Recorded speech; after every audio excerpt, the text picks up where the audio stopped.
Crime Curious is a true crime podcast that takes an in-depth look into real cases through the lens of a trained investigator and former prosecutor turned judge. If you are sensitive to expletives, anatomical descriptions, and accurate descriptions of crime scenes, this podcast may not be suitable for you.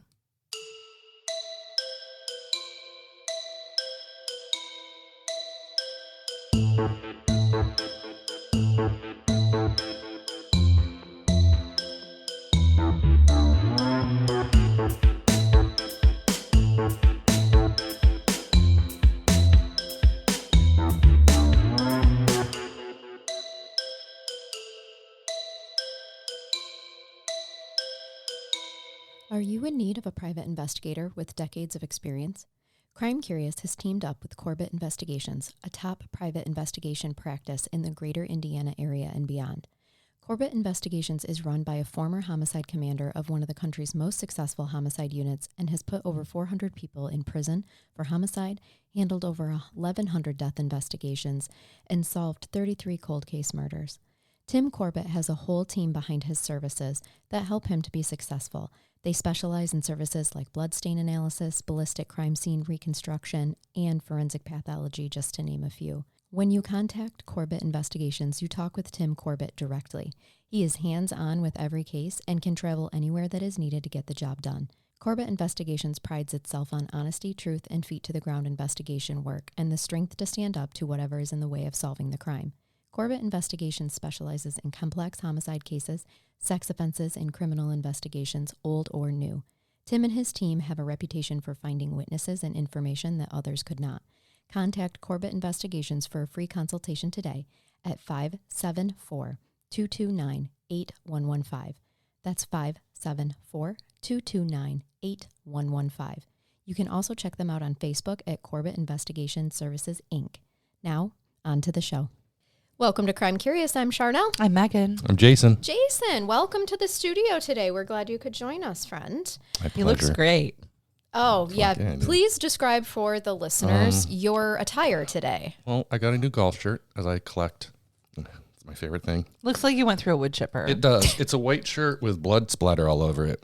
Like, by design. It's not mine. It's not. Yeah. Sure. And then in the blood, it looks like someone drew with their finger. I'm fine. I love it. To be fair, I've golfed with you, and this is a representation of your actual golf game. Pretty much. In like fabric hole form. 7.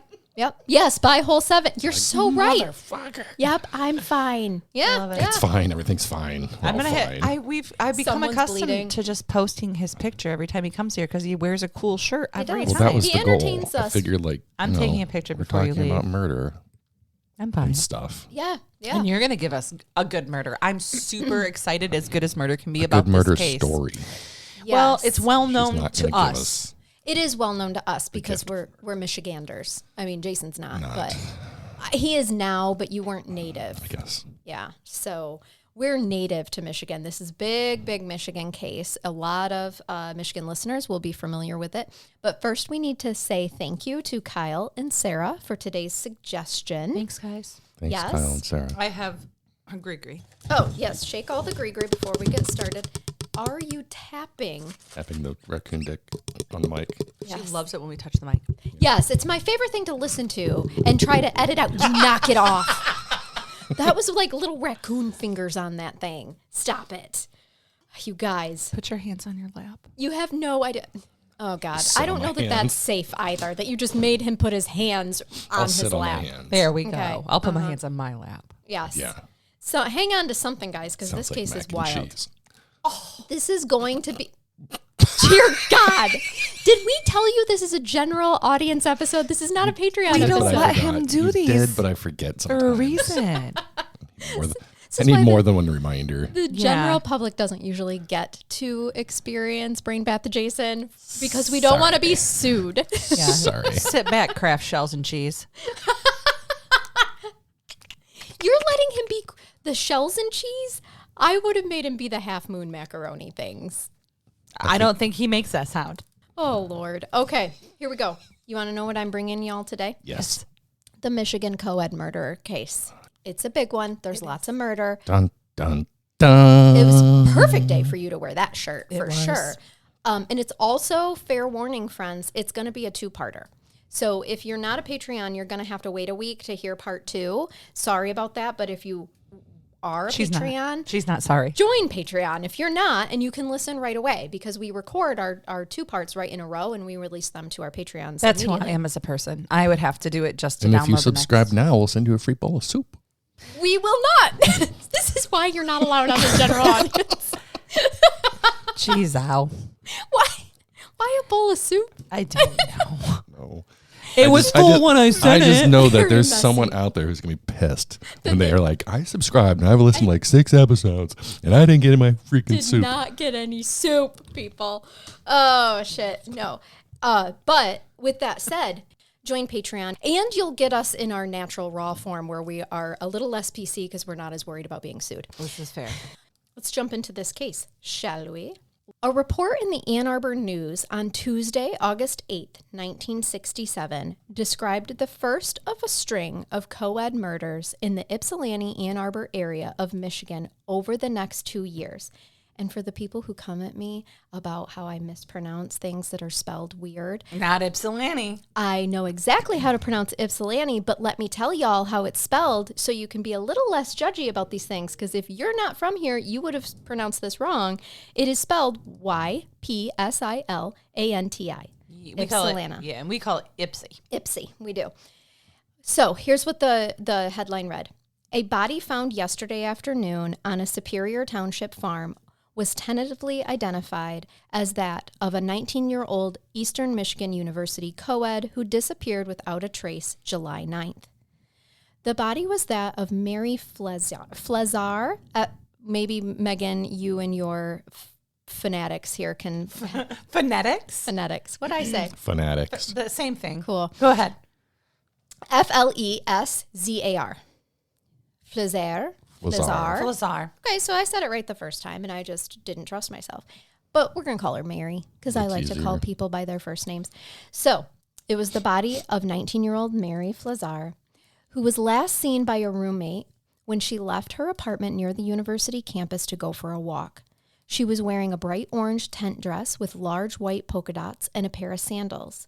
She was 5'2", weighing about 110 pounds, wore glasses, and had brown hair. She had not taken her purse, but her car keys were gone, and her car was parked across from where she normally left it, which later her mother does find very odd. Half an hour after she left the apartment, a university police officer had spotted her walking alone. Later, a man sitting on his porch who knew her saw her walking toward her apartment. Then he saw a young man driving a bluish-gray Chevy stop beside her, open his window, and talked to her. She shook her head and walked on. He drove by again and pulled up in front of her. She again shook her head and walked around him.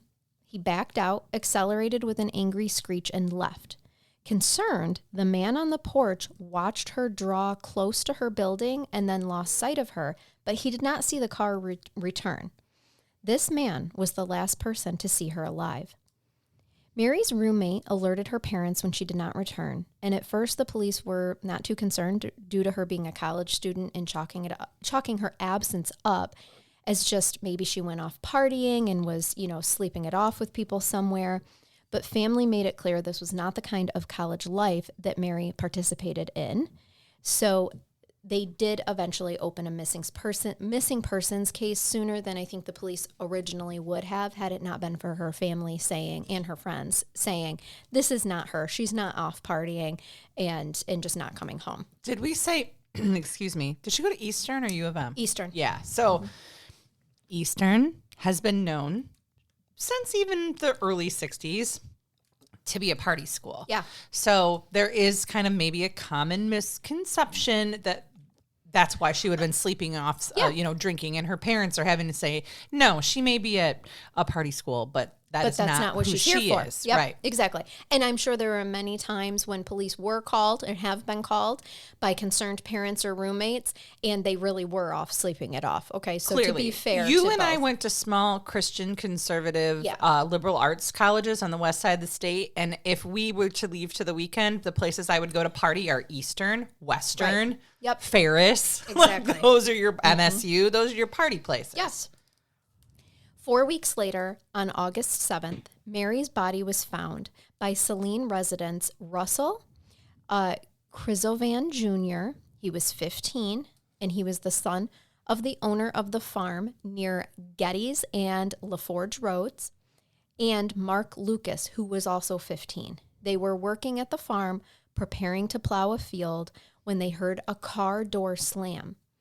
Thinking that they might catch a couple in the physical act of love. I love it. Can you see these wholesome 15-year-olds going, dude, the college kids are doing it again. Let's go. Yes, exactly. They went over to where they had heard the sound. It was near the foundation of a former farmhouse where a silo still was intact. I can picture it perfectly because we have so many of these in Michigan. It's just the basement level of a home with the silo still there. And it was kind of like a dumping site, but also a lover's lane combined, because what says romance more than people's random junk in a field? And silos. Phallic. I mean, we know you have an affinity for that particular. Listen, Right, yeah. the fields I had sex in were never full of junk. It Right. was They were always the classy cornfields. They were soybeans. soy. They were Soy. soybeans. So, you Yes. know, Right. for the vegans. And corn, and never, because I'm a corn's farmer's daughter, I did not destroy any crop. No. You just stay in the lane. You just park a little way off the road in the lane. It's fine. It's true. Don't smash any. And no bush. babies were making. There was no bush being smashed. Oh, God, we're so sorry. I said crops. Oh, there were no crops. crops being smashed. Okay. And I mean, no at the time it was crops. It's the 60s, Charnell. Not when I was doing it. No babies were made in the making of those incidences No, I'm either. aware. So, can't say the same for other members of my family, but still. The car door slammed again, okay, and an engine turned over, so that means it turns on. But by the time the kids reached the area, the car was gone. They noticed fresh tire tracks in the weeds and followed them for about 20 feet because they smelled something really foul. Then they spotted, trigger alert, a blackish brown object with leathery skin, which they initially took to be a deer in advanced state of decomposition. Flies and bugs crawled all over it in the summer heat. And what they, again, thought was a deer, they realized it appeared to have a head, but it was rotted and shapeless. Then one of them noticed that the ear looked human. Yeah. So they ran out of there, drove straight to the Ypsilanti police post that was nearby. So the responding officers immediately recognized the body as human. I mean, they're trained, so they know. better. I can see why the 15-year-olds might not have in that moment. It was nude, lying on its side with her face down. One forearm and hand and the fingers of the other hand were missing. Both feet had been severed at the ankles, and unfortunately there were animal bites that were evident on the skin and bones. So we know she's been moved. Yes. She was someplace exposed and somebody moved her when she was already in an advanced state of decomp. No, let me clear that up for you. Someone was visiting her, knowing exactly where he put her. Ah, so she was not moved. She was, I will get to it, she was moved, but it appears to have been by wildlife. So she had been in that area and then potentially carried off by coyotes, would be my guess, Yeah. if they were biting her. And whoever this car was that stopped was Visiting. excellent. Charnell. I know. Blame Kyle and Sarah. They're the ones that recommended this case. I know this case, but I don't think I knew that detail. Yeah. It was, I'm sure you'll get into it. It was only 4 weeks since she had gone missing. Yeah, in the summer heat. We're in midsummer here We're in Michigan. People don't realize that we get just as humid as Yeah. Louisiana and Florida.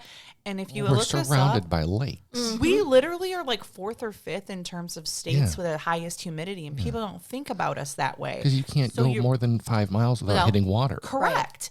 And so the decomp in the summer, and we do get 100-degree days here easily. It does tend to be in the low 80s, but even that with 100% humidity, or fine, on a good day in Michigan, we'll call it 90% humidity, that body is not going to maintain its integrity long. No. Thanks for the weather description. No, Well, I was kind of going with the decomp part. Well, that's where I was headed with it until you wanted to educate us. I educated the general public. I know. I don't want him Stop to be here touching anymore. your microphone. So I just didn't. I'm not an expert on decomposition, but even I guess outside in the summers of Michigan, it sounds like it was quite. It will happen fast. Rapid? Sure. Advanced? Advanced. Thank you. Yeah. Yes. It's not clear at first for them. I mean, if this will give you some indication as well of how advanced the decomp was, because it wasn't clear at first if the victim was male or female. Okay. The medical examiner, Dr. Henry Scoville, estimated that the victim had been dead approximately 1 month, and she was quickly identified with medical records as the missing co-ed, Mary, the missing people are always the first that they go to, those records. The farm was located approximately 3 miles from the apartment of where Mary lived.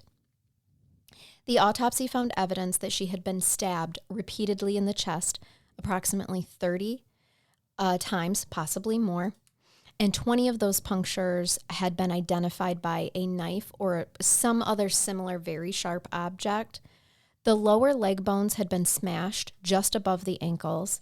It also appeared that she had been brutally beaten as well. Detectives who examined the crime scene said the body had been moved at least 3 times, possibly by animals or possibly by the murderer, who apparently had returned at least once, we know of, because the 15-year-olds, had heard that car there. It was first placed on top of a pile of bottles and cans in an area obscured by a clump of box elder trees. Oh, okay. I have a ton of those around us. It was then moved about 5 feet south and probably stayed there for quite some time. And then later the body was moved 3 more feet and may have been moved yet again. Clearly, someone had been out there that day to see her, but that's why they're speculating it could have potentially been animals dragging the carcass. And then, I hate calling a body a carcass, but it's just... There wasn't much. No, at that point in time, her soul is gone. It's just a physical body. Well, and we know that entomology plays a huge piece in these because that insect activity. And when you say something to me about the fact she was in a grove of box elder trees, what do we have here in Michigan that annoys the shit out of us all summer? Oh, those fucking box elder bugs. Box elder bugs, yeah. So box elder bugs are those little black ones that kind of have the orange spots on them. Yeah. And they're harmless, but they're annoying and they come in your house. If you have a box elder tree, you're going to have box elder bugs in your house. Yeah. Well, they're going to take over. They're kind of a beetle-y kind of thing. They're going to take over a body like that and give you a really accurate time frame as to when this body died. Is amazing. It really, really is, and it takes care of itself. As gruesome and as hard as that is for us to understand, it's also helped us tremendously understand the states of decomp.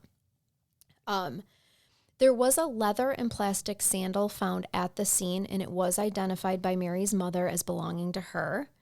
Later, beneath some corrugated paneling, which is like steel paneling, guys, an officer turned up a pile of women's clothing, on top of which was an orange dress with white polka dots, and it had been torn down the front, and both the bra and panties had also been ripped. So she was sexually assaulted. Yes.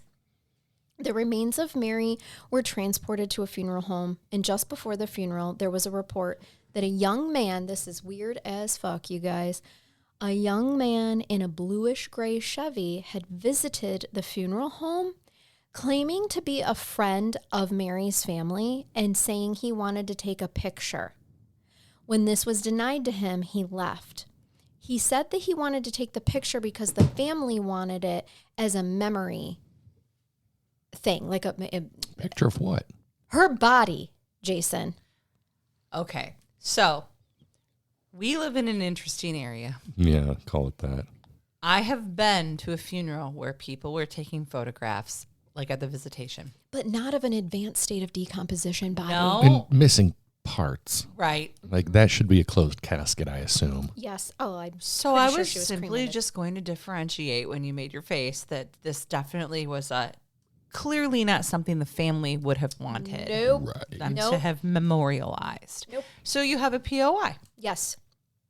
Only after they turned her away, then did the personnel realize that dude didn't even have a camera. He said he wants to take a picture. He didn't even bring a camera. No, he wanted to revisit. Remember, he had visited her on at least one occasion. Let's venture a guess, guys, and say he may have went out there almost every single day to watch her deteriorate. Okay? And now he wants to see it Or was one last he time. potentially engaging in other activities? Absolutely. This is yeah. icky. Absolutely. It is an ick. There's an ick. Yep. I have the ick. Big. We do. I've brought the ick today, and I'm so sorry about that. So Mary's family, of course, said we have no idea who this could be. And what's really and I kind of get this from the funeral home's perspective. No one from the funeral home could really provide like a super helpful, accurate description because the meeting with him was so quick. And I mean, he arrived, they turned him down, he left. That's me as a person. Yeah. I couldn't give you a very good description of somebody who I met very briefly or even saw. I'm really bad about it. Yeah, no, no. Situational Really? awareness. Yeah. Oh, I feel like I'm pretty good at it. I bet you are. That's because you're I believe- judgmental as fuck. I believe Well, that. that too. I believe that. I want to pick up every detail of a flaw of someone. know, I can't you to would- remember it later, just in case they give me shit. Fair. I'm like, yeah, well, you've got tiny hands, in asshole. my oh my god. In my defense, That's something not as weird true. I'm as sorry. that. That should have been saved for. That was very specific Subscribers. to was someone we very know, specific. and I am here for it. I know who you're describing. Trying to gloss over that. does have tiny hands, and it is a big deal. Anyway, Sorry, back on track. That's Wow. on me. That one's on me. that's Wow. okay. We'll allow it. So my point that I was getting to was just that it was even harder for the family to try to think of someone that would want to show up and see Mary when they couldn't get a real great description of the person. But they're like, no one in our family. We didn't ask for that. No one Well, in our that's a family day where would have you're been also okay a with little that. distracted, I'd say. Yeah. Yeah. And this has got to be a closed casket, Or cremation in general. right? Yes. And so someone just shows up. That's why it would have been indicative of you remembering the person maybe Yeah. a little bit, because that's a bizarre thing to happen. Right. And I think there's a misunderstanding. It was not the day of her funeral. It was just after her body was transported to the funeral home. No, I believe yeah. that. Yeah. So, So someone just shows up and says, hey, that body you're holding in freezer 3, yes. I need to take a picture of that for the family. No. I don't think so. Fucking weird. Yeah. Oh, that's even weirder. It I guess I is. missed that part Oh, of the story. what did you think? I thought it was like at the the showing, funeral, like at at the the showing. wake. No. And it no. was closed, but he showing? wanted to open. We That's do not call them showings here. viewings. Viewings? They do Yeah, call that's- them viewings. They do, and it's Showing? weird.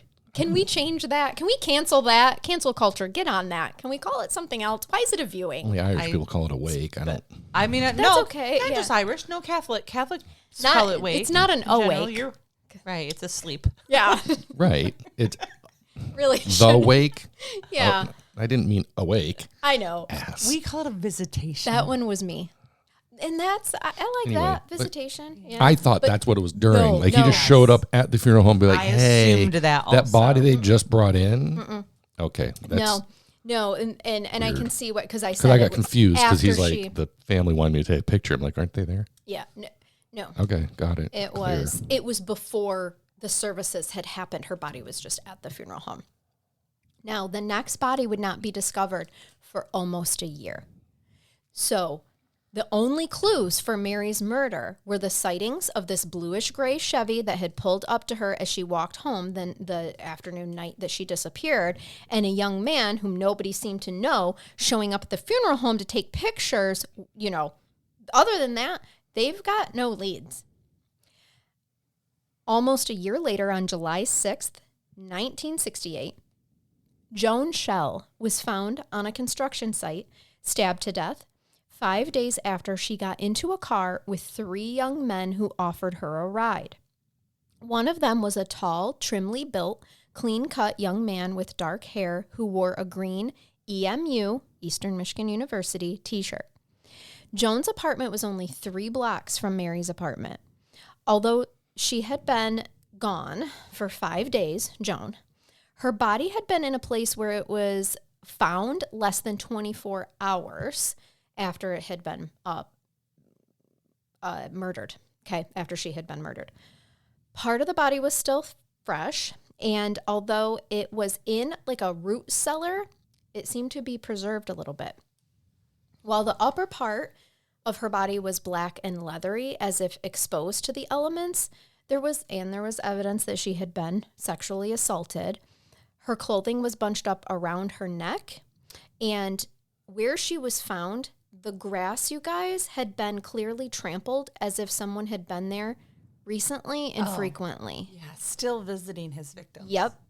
Some students had seen Joan in the company of an Eastern Michigan University student named John Collins.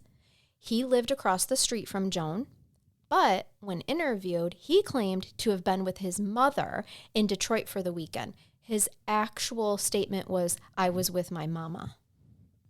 This fact was taken without corroboration from Joan's mother. The police just believed him because he's a clean-cut, sturdy, intelligent-looking white man in the 60s. Okay? He also said he never met Joan. Ooh, I don't like that. Mm-hmm. They lived across from each other. And there's reports that they've been seen together. Correct. He didn't lie very well. No. I love me a dumb serial killer, though. I do. The other thing about him, he was personable. I told you he was clean cut. He was in the education department. He was going to become a teacher. Yes. Mm-hmm. I need a bigger pool of victims. Right. So no one thought seriously that he might have had something to do with Joan's murder. No, other than maybe having information because he allegedly had been seen with her. I guarantee you, even though he was a person of interest, he probably wasn't labeled a suspect. Nope, not at that time. And when detectives were on their way, he bid them adieu and said, "Sure hope you catch that guy." Ugh, that's some psychotic shit right there. Makes for good cinema. It Is does. this like a spoiler alert? This is our guy? This is our fucking guy. Okay. Yeah. Screw him, John Collins. Anyway, Joan's boyfriend, who was actually AWOL from the Army at the time, so he was under heavy suspicion. Obviously, bad time to go AWOL, then your girlfriend shows up murdered. Yeah. But it was the 60s. He didn't really want to be in the Army. No. He's And like, I didn't sign up for Well, this. he didn't. he didn't. Well, for sure. He was drafted. That's why I said it. And he passed a polygraph test, and so they just went ahead and released him back to the Army. This poor guy, man. Army or prison, Right. Same difference. It's a toss-up. Guess I'll go back. Guess I'll go back because I definitely didn't kill her. Also, thank you for your service. And by the way, now I've lost my girlfriend. Yeah, like this is a sad time for him, poor guy. During that fall semester, a rumor went around the campus of Eastern Michigan University that psychic Jeanne Dixon had predicted a string of murders with a death toll of some 50 young women on 4 Michigan college campuses.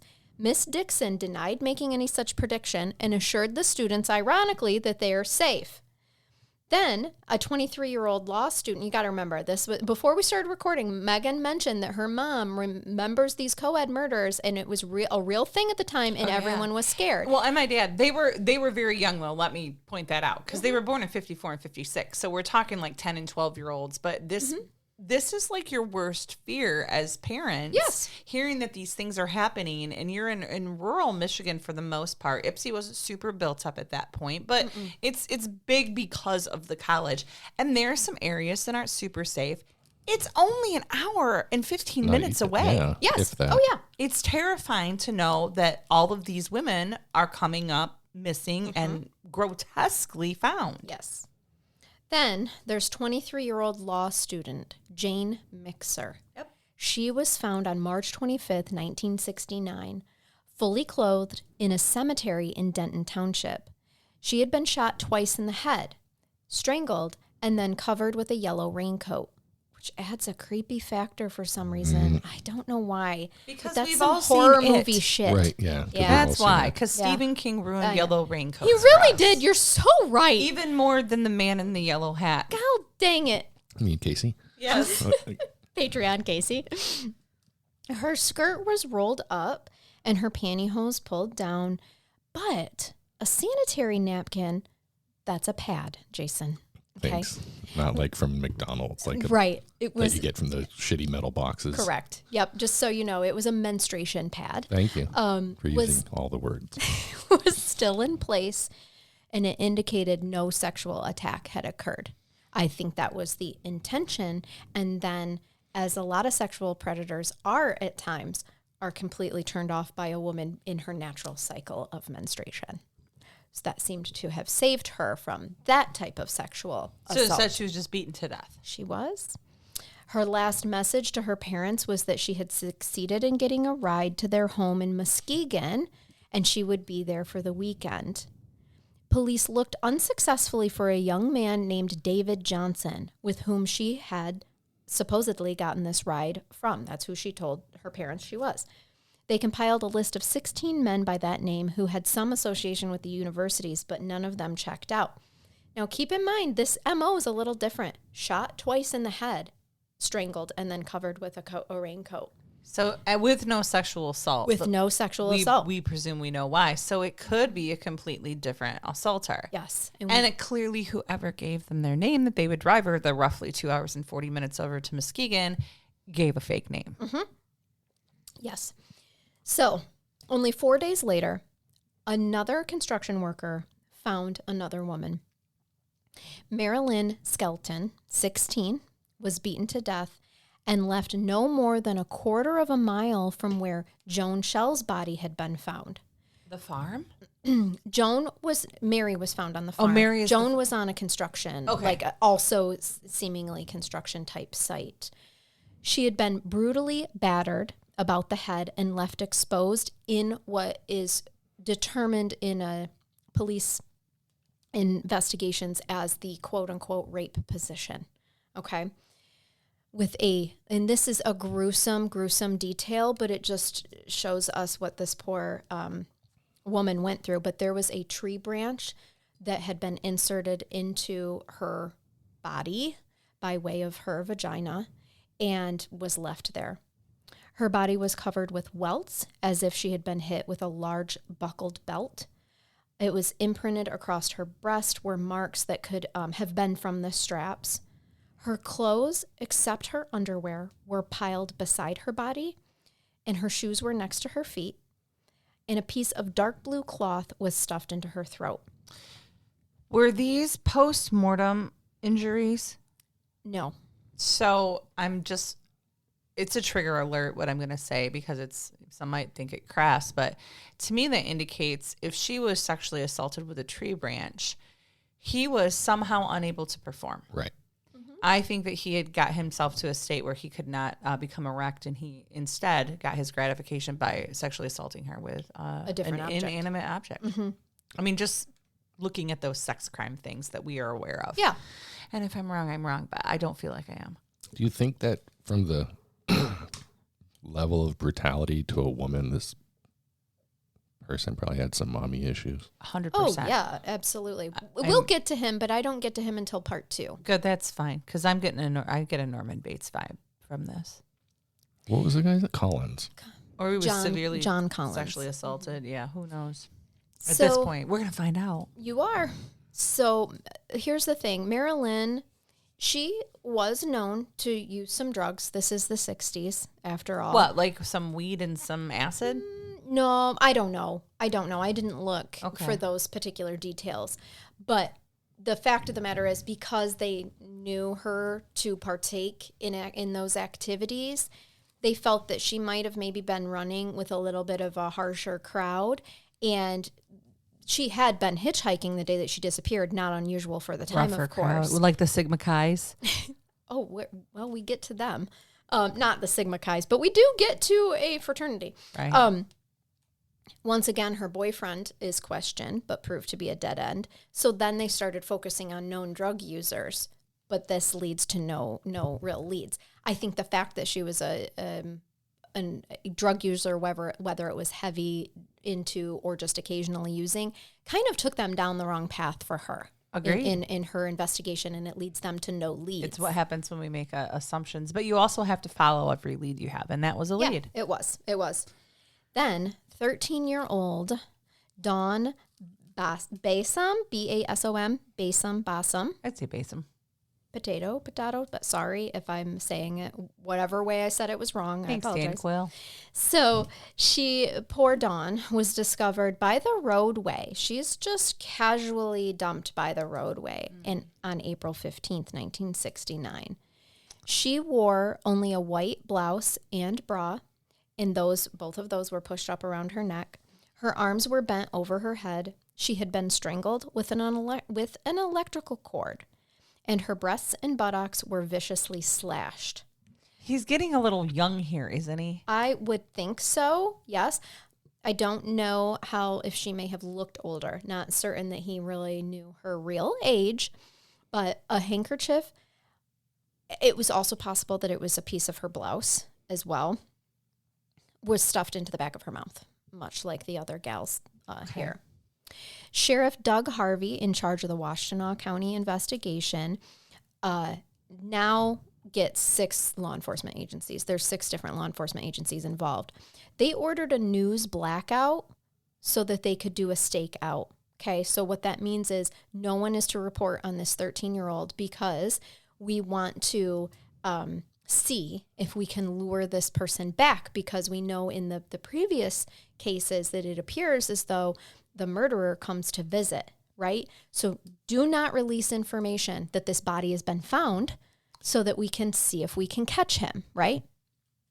I know this was the 60s. Could they do that without the family found out after the fact? I think they'd be a little disappointed. Oh, no, they can alert the family, but not the media. I'm just saying, would they probably have to get the family's permission to do that? No, not during an active investigation. They can kind of do whatever they want. So we found this body on Wednesday, but we're not going to tell the family till No, they told the family. Okay, not I'm just telling saying. The news. Right, no, I got that. My question was, there have been many, many cases where they have found a body and they know exactly who it is, and they have significantly delayed telling the family. And yes, it should make you feel a little bit queasy, like it just doesn't feel right, but it happens often, especially in high-profile cases or serial killer cases. There's no law, let's put it that way, that requires you to disclose as soon as you have direct knowledge of who the victim is. Sometimes they sit on these things. You can feel it. So yeah, I wouldn't like that. Feel it. I don't you like can feel it. Feel your feels. Yep. However, didn't matter in Dawn's case because a journalist had already leaked it.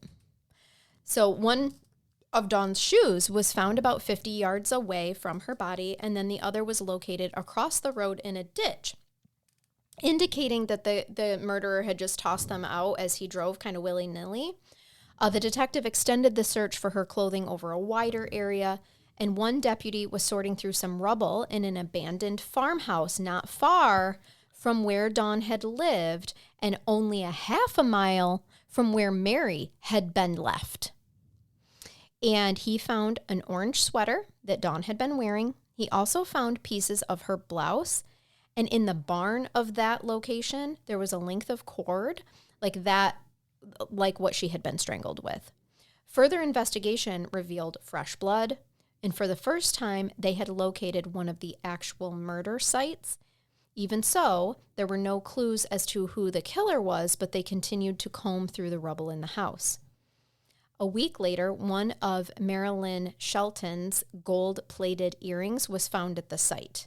Now, we're talking, they think Dawn was murdered here, but now they have something linking Marilyn, the one who was just before Dawn, along with another scrap of metal from Dawn's actual blouse that she was wearing.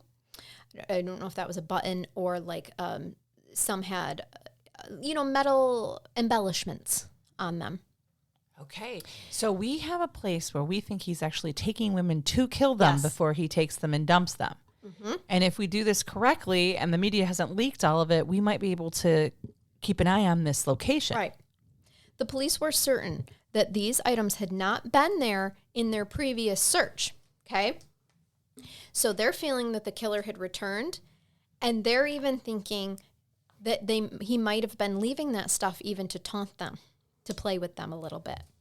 Okay. Or it's very possible that they just didn't find them the first time. I'm going to throw that, alternative hypothesis. We always bring those up. Then There's a reason that investigators go back to scenes. Yes. Because they know that they miss things. Yep. 2 weeks later, the barn at the site. Did it burn down? Sure did. Weird. Megan. Right. Imagine that. What? Yeah, Nothing destroys evidence better than fire or water. that's right.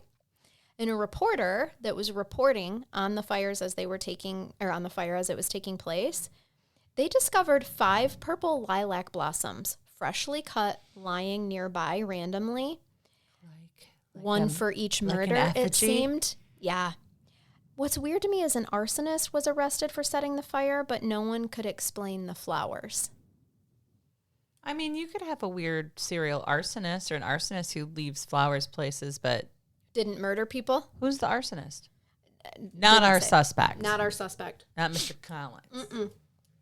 Not John Collins. No. And I really don't even know if he was really the one that said it, so I'm not sure that I really care to say his name, to be honest with you. Okay. But he was a known arsonist in the area. And it so he's mysteriously arrested. burned down. And he did not leave those flowers. Okay. So I'm just going to say that. Now, there were 5. Remember, there were 5 lilac flowers, guys, and we've covered 5. There were 5 known murders at the time, or victims found at the time. All right. Now, remember the gal that was shot in the head though, Miss Mixer. That's a different MO, but we'll get to that later. Well, it's strange, at least. So a task force needs to be established here. The 6th victim of the Ypsilanti co-ed slayer, as at this time it is being called, was Allison Collum, age 23. 3 young boys walking across a disused farm, as it was described. So it's a farm, an abandoned farm. Disused? Disused. I don't know, but I like that. The land is obviously still being cropped, but the home itself, the farm land, the farm buildings itself aren't being used. Her body was found June 8th, 1969, at the edge of a field. Her body was stabbed multiple times and her throat was cut. She had also been shot in the head, and her torn clothes were scattered around her. A sheer purple strip was cut from her blouse, was tied around her forehead. Her pantyhose were slashed at the vagina, and one of her shoes was missing. The other, a purple pump with a bow, was laying nearby her body. She was last seen leaving a party in Ann Arbor the day before. The murder site was located 5 miles from the body.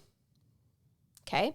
There, Deputy Earl Lewis found a pair of brown loafers and 2 red buttons missing from her raincoat, along with brownish stains scattered all over, which turned out to be blood that matched the victim's blood type. And the loafers fit the victim's feet. So where do these purple, why are these brown loafers Allison's, but also these purple pumps, right? The purple shoes were soon explained when it was discovered that she had actually just bought them. There was an empty shoebox that was laying in her apartment along with her purse, indicating that the killer may have been there with her and he might have the other missing shoe. No shit. Mm-hmm. Now he's keeping some souvenirs. Uh-huh. After this murder, a crime center was set up for a specific task force to be focused solely on the co-ed murders. All files were gathered and stored in a building on Washtenaw Avenue that once had been a Catholic seminary, actually. At the same time, a citizens group, outraged by the failures of the multiple police department task force, decided to take action. They raised money and contacted the famous psychic Peter Hurkos, who had been involved in the case of the Boston Strangler a few years earlier. The profile he gave contained some elements that helped, but many that were misleading. He predicted that the killer would soon strike again, and he did strike again that very week. I don't feel like that's a hard prediction to make. No, probably not at this point in time. They've got a pattern. We have a pattern. What, Jason? Nothing. You're Sometimes looking at psychics me. have been helpful. Sure. I agree, but I just don't think that they all are. Well, here's the thing. You find people or they who will capitalize off of tragedy. Oh, absolutely. And he had helped in the Boston Strangler case, but that doesn't mean that he is capable of helping in every single case. Agreed. Yeah. I could have given that prediction. It's it's probably a young white man, and he's gonna kill someone again. Oh my Right? God! Really? Here's your money. There you go. I don't know that they paid him. I'm not really sure. Karen Sue, 100% they paid him.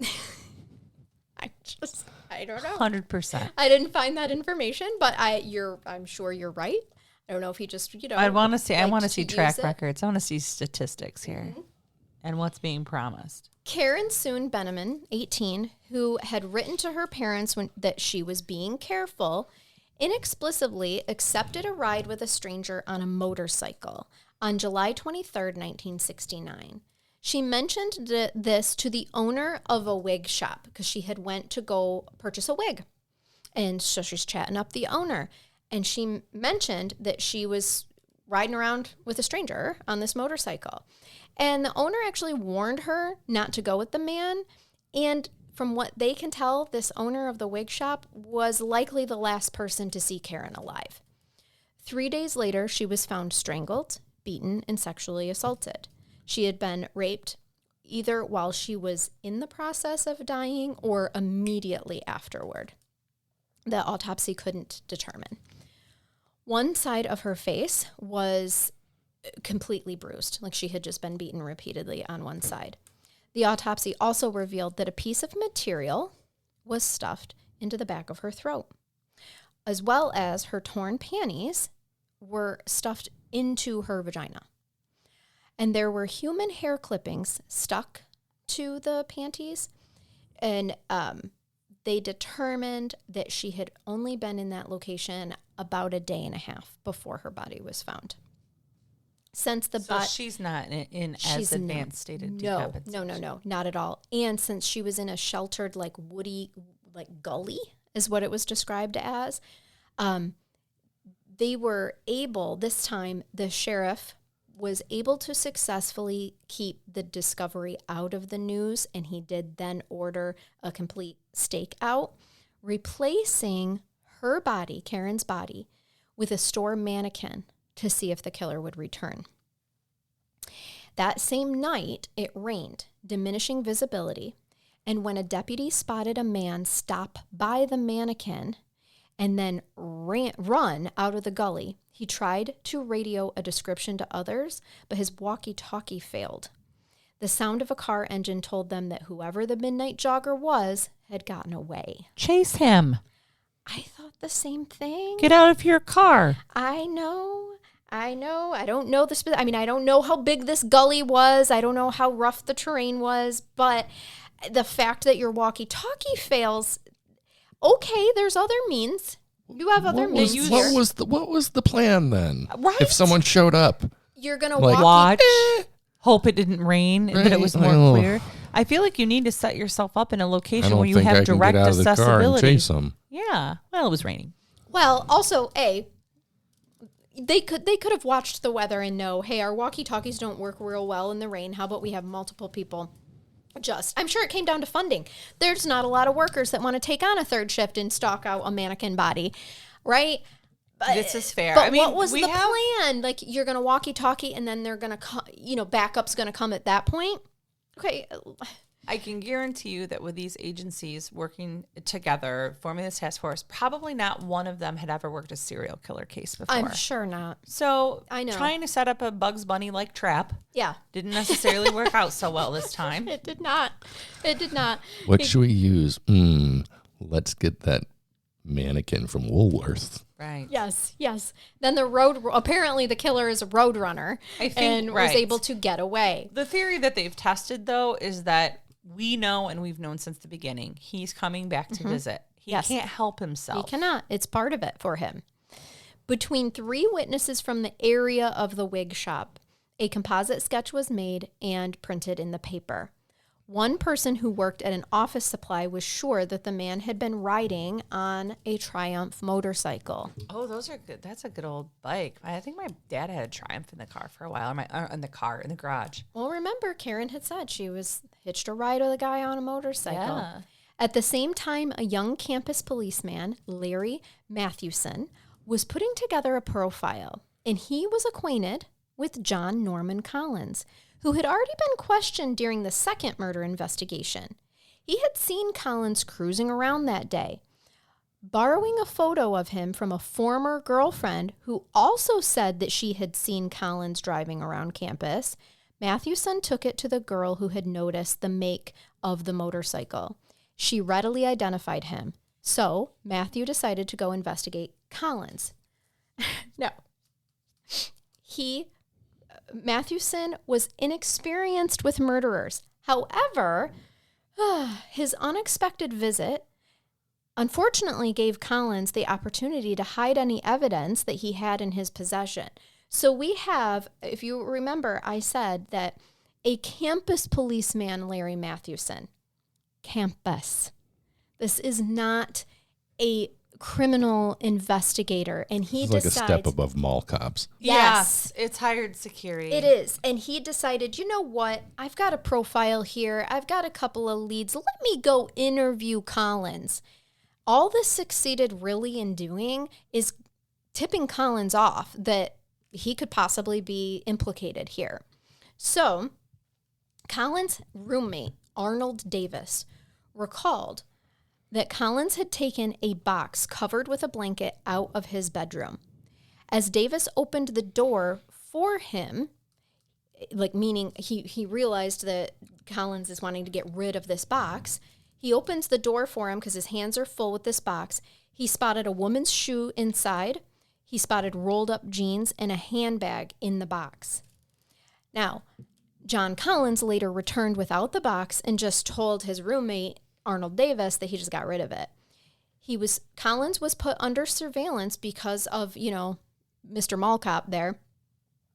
But no one could stop him from thoroughly cleaning out his car or anything else. You don't have a search warrant. You can't do anything but observe. Nope. At the same time, Police Corporal David Leik, L-E-I-K? Sure. Was Collins' uncle. He's a police corporal. He is John Collins' uncle. Well, he returns home from vacation with his wife and 3 sons, and his wife notices patches of black paint on the concrete floor in their home. Oh. So they had left their home in the care of their nephew, So John Collins. Was he painting people? And so they're like, hey, John Collins, what, we go on vacation, we come back, and on the basement floor, on our concrete floor, why is there black paint? Is he trying to cover up bloodstains? We'll get to it. So then his uncle, David, the police corporal, notices that a can of paint that he had left in the basement, like it was his paint, was gone. His wife also said that a box of detergent and a bottle of ammonia was also missing. Soon they learned that their nephew was the prime suspect of the co-ed murder investigation. Of course, Corporal Leik was incredulous, but when he heard that John Collins, his nephew, had agreed to take a lie detector test, well, he backed down because he acknowledges that I can see, I think he went through kind of some of the evidence that they had. I was like, all right, he's agreeing to take a lie detector test. This will take care of it. Yeah. We'll be okay here. He went into his basement and he scraped up some of the paint, finding a stain that looked like blood.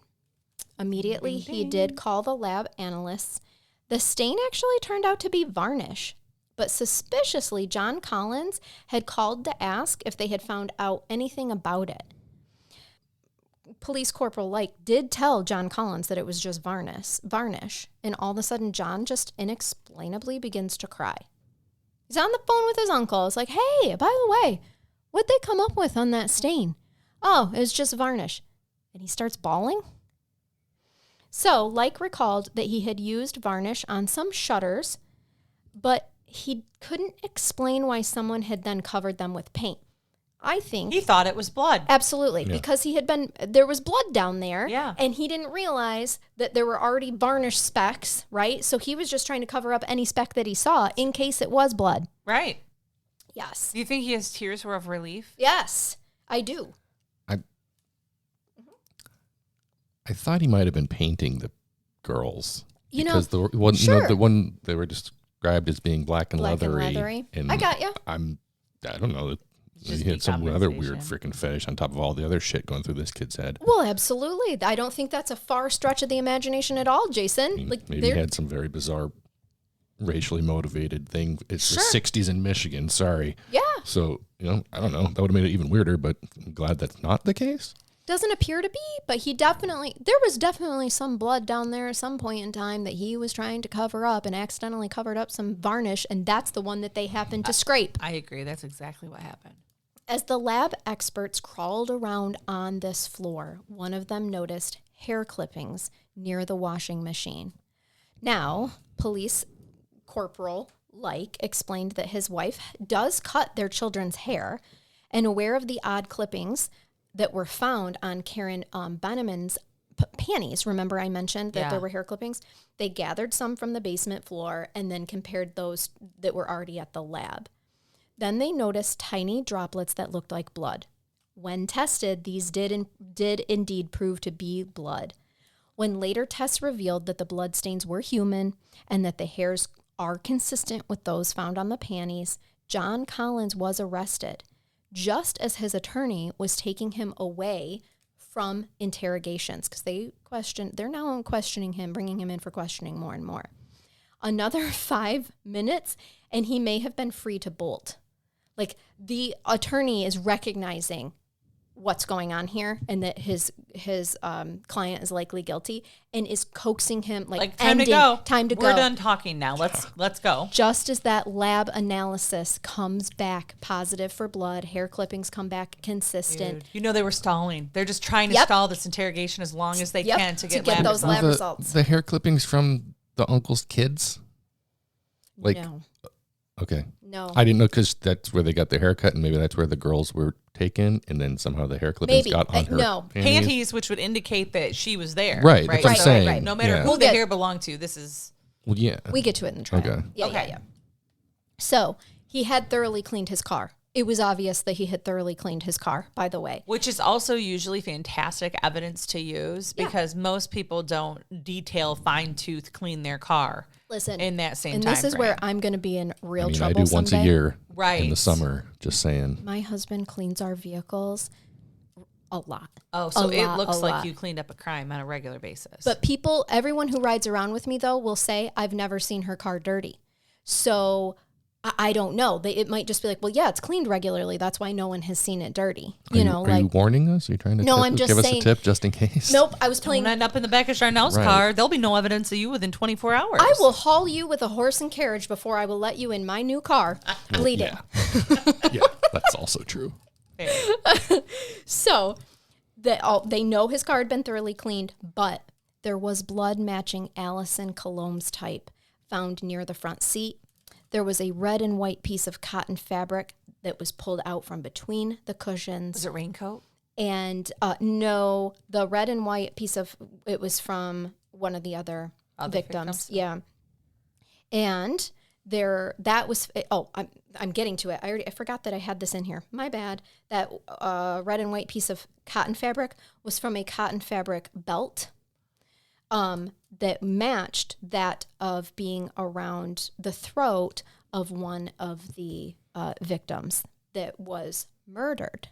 We haven't gotten to her yet. A 17-year-old female victim that was murdered in June in California. Dun, dun, dun. Now that's some crazy shit, right? Wait a second. This red and white piece of cotton fabric is a part of a belt that was found around the neck of a 17-year-old murder victim in June in California. So they do some more digging.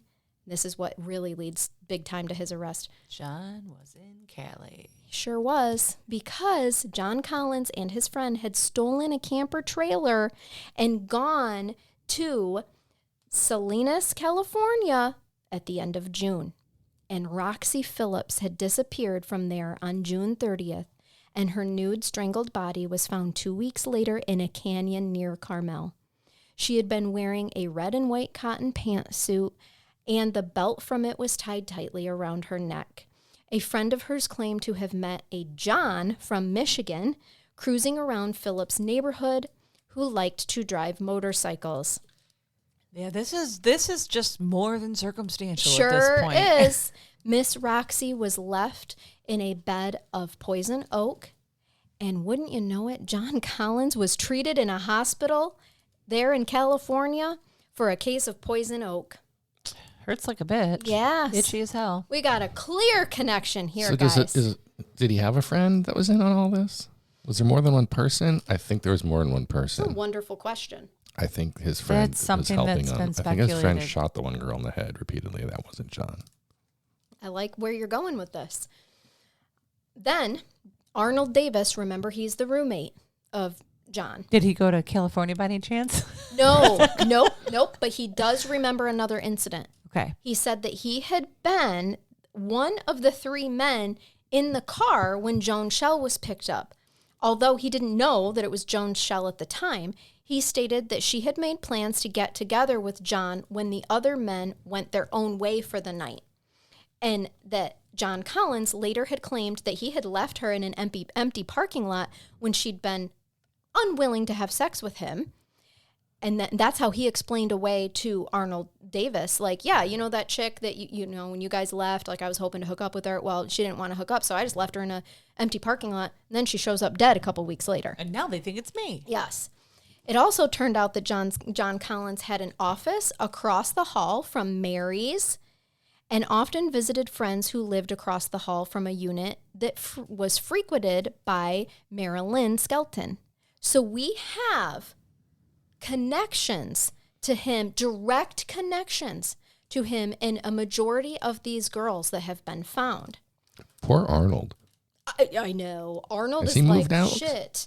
You know, I just You know accidentally... how hard it is to find a good place roommate. to live out there? Yeah. Oh, he's quiet. He's never home. So Likes to paint. This is what we have. We have John Collins arrested, and it kind of seems, you know, to the defense, they're like, the prosecution, we've got some mostly circumstantial evidence. It is, here. but, Yeah, but the stuff in Cali is pretty damning. it is. I think so too. And this is where I'm going to leave us for the end of episode 1. I knew it was coming. Oh, man. Yeah.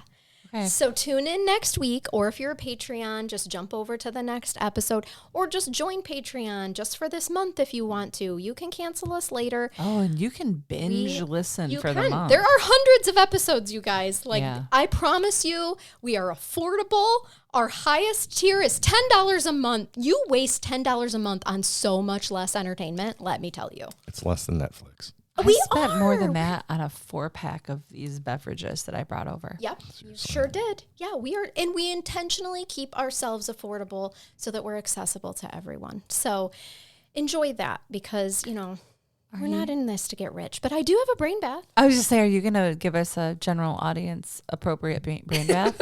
Thank you for reminding me that this is a general audience Yeah. episode and that Wow. we need to remain somewhat PC. Don't want to embarrass ourselves today because Right. that's never happened No, before. I'm going to do that later. Yes. Okay. It'll happen. that's- Let's be clear. That will happen. Okay. This was sent to us by a listener on Instagram, and I am going to hopefully be able to play this for you. My phone is connected to our equipment, so hopefully you can hear this. This is a very drunk man's interview with a reporter, and you'll be able to hear what he did. No recollection of that happening at all. At all. This store sells some good liquor. And I drank a lot of it that night. The viral video shows Robbie Stratton running through a convenience store with an alligator in his hands. He takes the animal in the beer fridge as well. I don't even remember coming up here. We asked Stratton where the alligator came from. No clue. No clue. I literally came to the store and he was in the back of the truck. They told me what I did was stupid and I'll be facing some charges here soon. Probably go to jail, probably not. We'll see. It's like a He says he 5-foot regrets his alligator. decision. No recollection of that happening at all. At all. This He store has sells some no good liquor. idea. It's not like a little pet. That's big as you. You No. have to share that.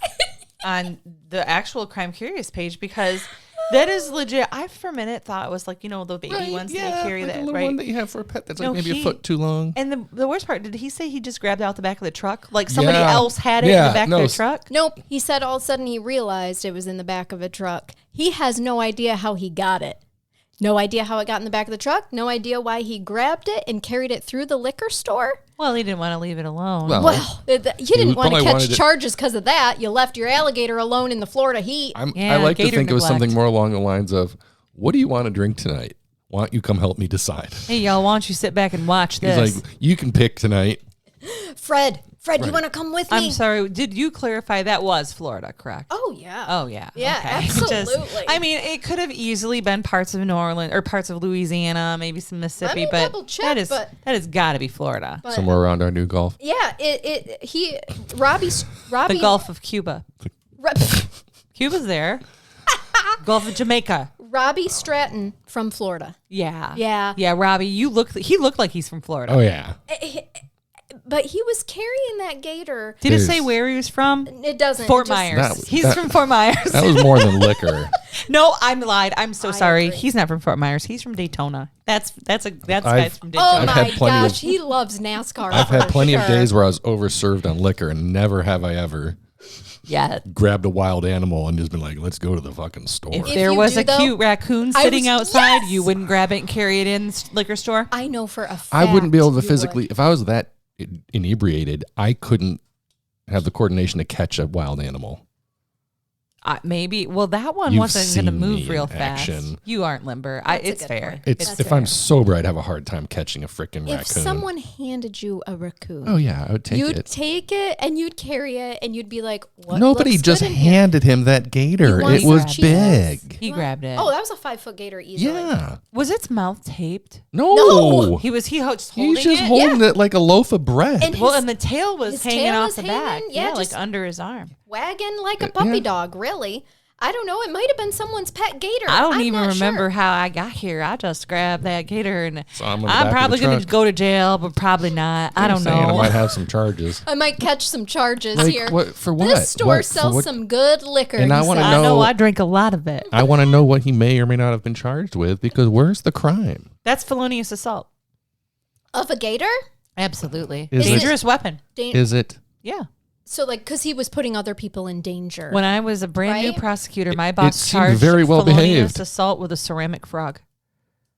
oh, someone threw a ceramic frog at someone else. And hurt and injured them. Oh, Okay, for but sure. he didn't hurt anybody. Assault doesn't require battery. It's fear of an immediate battery. And if He somebody wasn't takes a threatening shotgun it. It's all out, on video. He wasn't threatening listen, anyone with I'm it. just saying someone could articulate that was a dangerous weapon. You can walk around Michigan with your gun sticking out your pocket. It's open carry, Yeah, but you can't walk that's around with that's an more alligator threatening. sticking out of your pocket. You That's should be. indecent animal exposure. No, Indecent animal exposure. that poor, what's his name? Robbie? Robbie. Robbie didn't Robbie threaten Stratton. anybody. That was a well-behaved gator. Robbie Stratton. Probably was of like the Florida. cashier was like, Animal cruelty, can't serve that. Oh, we don't PETA. serve those kind drunken here. disorderly. PETA is Probably. all Disturbing over the this. peace. Yes. I still say It's felonious Florida. assault.